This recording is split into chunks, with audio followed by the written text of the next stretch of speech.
今朝、台風23号が伊豆諸島を直撃しました。9日に台風22号で大きな被害が出た八丈島でも再び大荒れとなりました。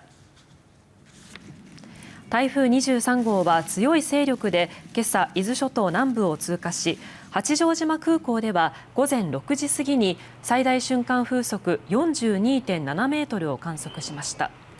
24時間で降った雨の量は八丈島や三宅島で100ミリを超えていて、今年一番の大雨になっているところもあります。台風は現在、伊豆諸島から東へと離れつつあり、午前11時には暴風域から抜けたとみられます。それでも日中いっぱいは吹き返しの北寄りの風が強く吹く見込みです。